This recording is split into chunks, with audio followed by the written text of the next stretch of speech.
जय के चेहरे पर हल्की मुस्कान थी, लेकिन वो मुस्कान जल्द ही दर्द में बदल गई। उसने महसूस किया कि उसकी गर्दन पर कुछ चुभ रहा है। तुम क्या कर रही हो? जय ने चीखने की कोशिश की, लेकिन आवाज उसके गले में ही दब गई। उसके नुकीले दांत जय की गर्दन में गड़ चुके थे। उसकी आंखें पलटने लगी और उसका शरीर ठंडा पड़ने लगा। कुछ मिनटों में उसका खून पूरी तरह सूख चुका था। बरसात की रात थी। आकाश में बिजली चमक रही थी। जय और मानव दोनों तेज कदमों से भागते हुए आगे बढ़ रहे थे। उनके कपड़े पूरी तरह गीले हो चुके थे और उनके हाथों में शराब की बोतलें लहराती हुई उनकी लापरवाह मस्ती की कहानी कह रही थी। जय, ये तूने हमें कहाँ फंसा दिया? ये जंगल, ये रास्ता, मुझे कुछ भी सही नहीं लग रहा। अरे यार, तू इतना डरपोक क्यों है? देख, रोमांच का असली मजा यही है।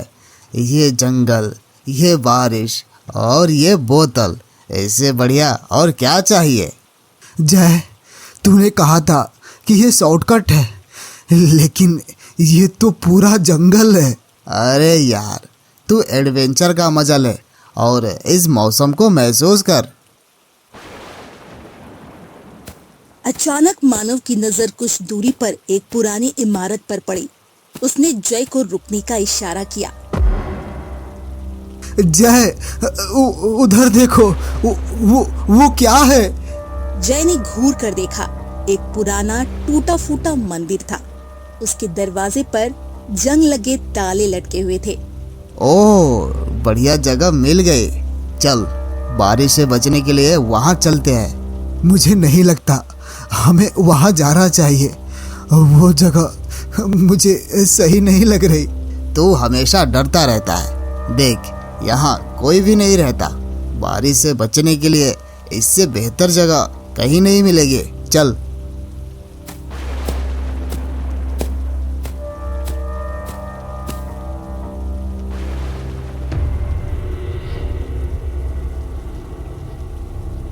लेकिन ये मंदिर है और वो भी बंद।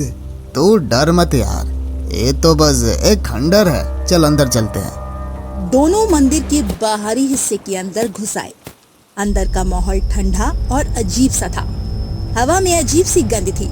दीवारों पर धुंधले चित्र बने थे, लेकिन किसी देवी देवता की मूर्ति का नामो निशान नहीं था। वाह, क्या खंडर है, लेकिन हमारे लिए बहुत बढ़िया अड्डा है। देख, मैंने कहा था ना, कुछ नहीं है यहाँ। अब आराम से बैठ और एक पैक बना। जय, ये मंदिर है। यहाँ कुछ गलत हो सकता है। मुझे नहीं लगता कि हमें यहाँ शराब पीना चाहिए। अब तू क्या यहाँ भजन कीर्तन करेगा? अरे पागल, ये बस एक पुरानी इमारत है। अब आराम कर और एक पैक लगा। चल, डर मत। मैंने सुना है कि इस जंगल में एक यक्षिणी रहती है जो लोगों को अपनी खूबसूरती से वश में कर लेती है। अरे, यक्षिणी और भूत की कहानियाँ सिर्फ डरपोक लोगों के लिए बनाई जाती है। अरे, इतना बड़ा होकर तू भी ना एकदम बेकार में डरता रहता है।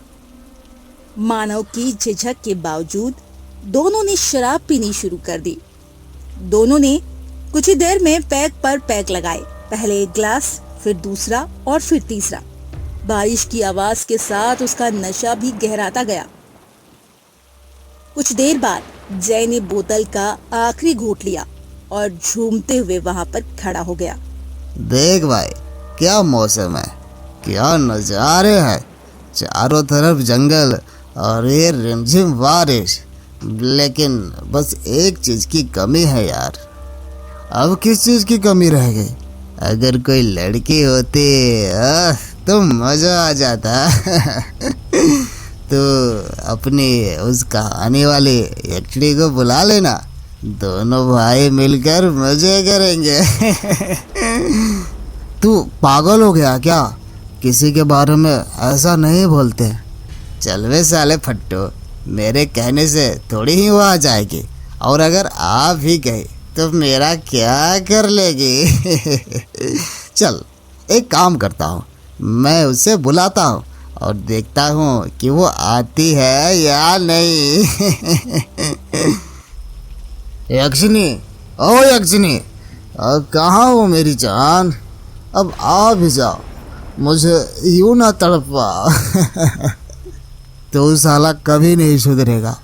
अरे मानव, यक्षिणी तो नहीं आई, लेकिन मुझे एक नंबर जरूर आ रही। मैं बाहर जा रहा हूँ, तू यहीं रुक। हाँ हाँ जल्दी आना, और देख ज़्यादा दूर मत जाना। ठीक है। जय मंदिर से बाहर निकला। बारिश अभी भी तेज थी, लेकिन उसे इसकी परवाह नहीं थी। वो लड़खड़ाते हुए नदी की तरफ बढ़ने लगा। उसने नदी की ओर देखा। वो ठिठक कर रुक गया। उसकी नजर एक खूबसूरत लड़की पर पड़ी। वो नदी में नहा रही थी।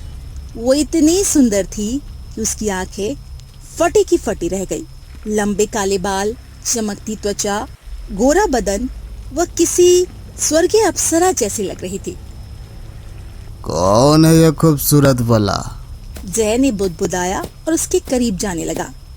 वो लड़की धीरे धीरे पानी से बाहर निकली। उसके लंबे काले बाल उसके गीले शरीर पर चिपके थे। उसकी चाल में अजीब आकर्षण था। वो मुस्कुराई और जय को अपनी ओर इशारे में बुलाने लगी। जय उसके करीब जाता गया। उसका नशा अब और गहरा हो गया था। कौन हो तुम, और इस समय इस जंगल में क्या कर रही हो? अरे भूल गए तुम, मैं तुम्हारी जान हूँ। तुम्ही तो मुझे थोड़ी देर पहले बुला रहे थे, याद करो। तुमने कभी स्वर्ग देखा है जय? मेरे साथ आओ, मैं तुम्हें करीब से दिखाऊंगी। जय उसकी सुंदरता के मोह में फंस गया। वो जय को जंगल की ओर ले जाने लगी। जय बिना कुछ सोचे समझे उसके पीछे चलता गया। तुम्हारी सुंदरता ने तो मुझे दीवाना बना दिया। क्या तुम यही रहती हो? उसने कोई जवाब नहीं दिया, बस मुस्कुराती रही। फिर धीरे धीरे उसे जंगल की ओर ले जाने लगी। मैंने आज तक तुम्हारे जैसा और कोई नहीं देखा। कुछ ही देर में वे जंगल के बीचों बीच पहुंच गए। अब रहा नहीं जाता, मुझे स्वर्ग दिखाओ न जान। वो मुस्कुराई, उसके करीब आई और उसे गले लगा लिया। तुम जैसे लोग बहुत कम मिलते हैं। मैं तुम्हें हमेशा के लिए अपने पास रखना चाहती हूँ। क्या तुम मेरे साथ रहोगे? क्यों नहीं? जय के चेहरे पर हल्की मुस्कान थी, लेकिन वो मुस्कान जल्द ही दर्द में बदल गई। उसने महसूस किया कि उसकी गर्दन पर कुछ चुभ रहा है। तुम क्या कर रही हो? जय ने चीखने की कोशिश की, लेकिन आवाज उसके गले में ही दब गई। उसके नुकीले दांत जय की गर्दन में गड़ चुके थे। उसकी आंखें पलटने लगी और उसका शरीर ठंडा पड़ने लगा। कुछ ही मिनटों में उसका खून पूरी तरह सूख चुका था। इधर मानव मंदिर के भीतर जय का इंतजार कर रहा था। वो बेचैन होकर बाहर आया और जय को ढूंढने लगा। जय, कहाँ रह गया तू? इतना वक्त क्यों लगा रहा है? बारिश के बीच उसने जय का नाम पुकारा, लेकिन चारों ओर सन्नाटा था। जय को ढूंढते ढूंढते वो उस जगह पर पहुंच जाता है। वहां जाकर देखता है वो यक्षिनी जय का खून पी रही थी। ये देखकर मानव वहां से दबे पैर भागने लगता है। नशे की हालत में वो बस भागे ही जा रहा था। भागते भागते वो एक पत्थर से टकराया और बेहोश होकर जमीन पर गिर गया। अगले सुबह मानव की आंख खुली। वो उसी मंदिर में था और जय भी वहीं सो रहा था।